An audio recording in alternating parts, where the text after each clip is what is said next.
Third speaker tonight is Karen. She's a real estate professional, a storyteller, and a longtime Toastmaster member who spends a lot of time thinking about trust, credibility, and how people show up in the world, both in person and online. Next week, Karen will be speaking on a panel at a luxury conference in New York City about reputation management and AI. And tonight she's using this meeting to practice a 5 to 7 minute long response to a single question. What should professionals be doing differently if they want AI to reinforce their reputation instead of undermine it? What makes this topic especially relevant is that Karen isn't here to talk about tools or tech jargon. She's focused on how people unintentionally damage their reputation by using AI poorly, and how thoughtful use of AI can actually strengthen trust instead of eroding it. Please help me in welcoming Karen Stone for a 5 to 7 minute practice speech. Thank you.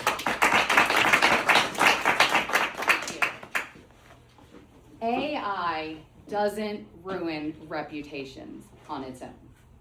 People ruin reputations by using AI poorly. Today I want to talk about the 2 things that every professional should be doing and 2 things that they should not be doing if they want to improve trust, credibility, and how they show up in the world. Let's start with number 1. Audit your digital presence. Think about all of the different websites that you're on. I personally did this exercise with my coach, and it was quite humbling. We went on my Google business profile, social medias, my email signature, every single bio, and every website that I didn't even remember that I was actually on. And we made sure that my phone number, my email address, what state I'm working in, what brokerage I'm with, the description of how long I've been in business, what I specialize in, that they were all consistent.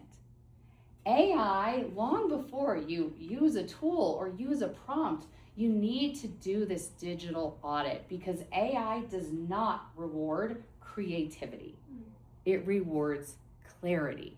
And by being clear with your digital presence, by having those same exact phone numbers, email addresses, states, whatever it may be, specialties across all these platforms, the AI tools then say, oh, they don't carry a lot of risk. We're going to trust them, and therefore we're going to recommend them.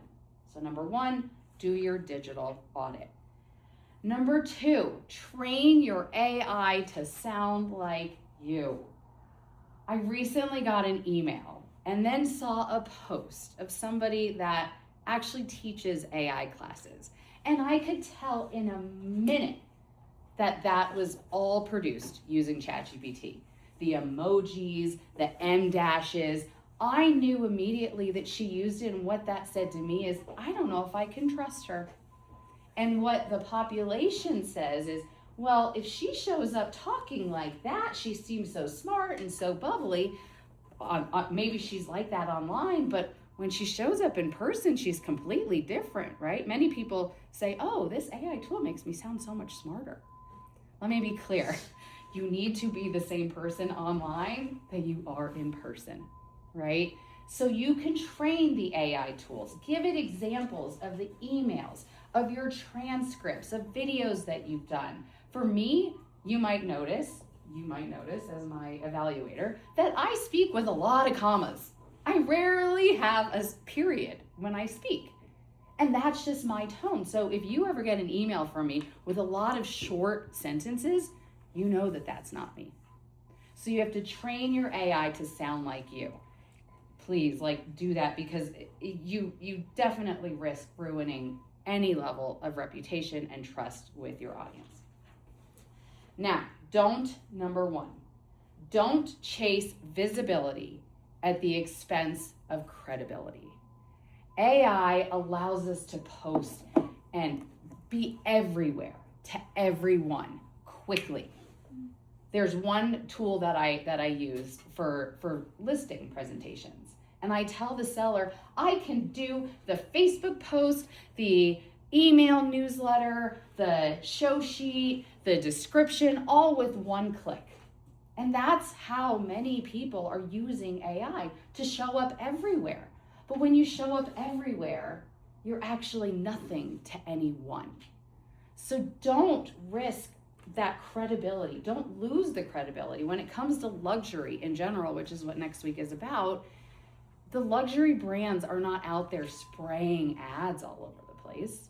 They're doing it quietly. They're clear, they're concise, they're consistent, and they build trust with us, right? Like, then I know I want to go into that store. So AI doesn't reward volume. It recognizes patterns. So if you say, oh, there's this new trend, they're all doing this dance, or they're all using this thread to, create this visual of them, like, that's messy. You will never see me doing something like that. I know what my brand is. I know who I am. I would rather not post than post something that's not authentic to me. And we are all our own brands here, and we should all be doing the same. So your reputation is clear, consistent, and selective. Say fewer things better. Say fewer things better.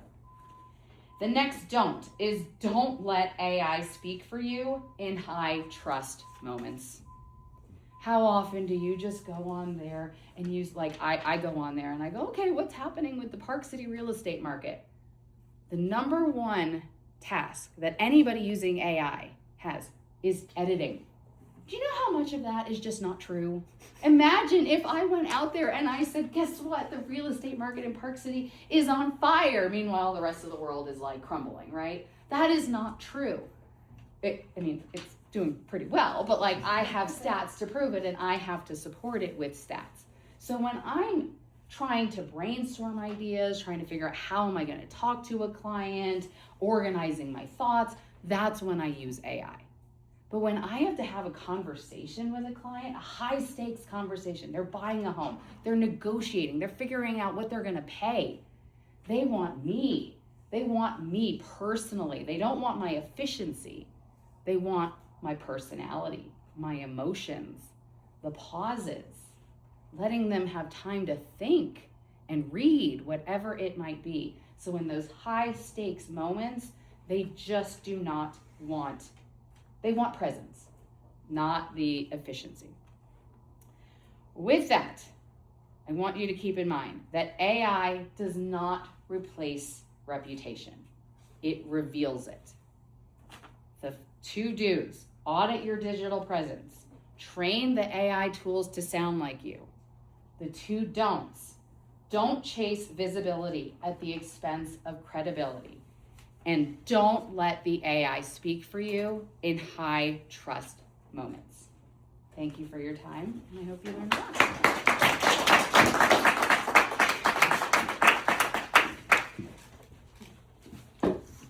Our fourth speaker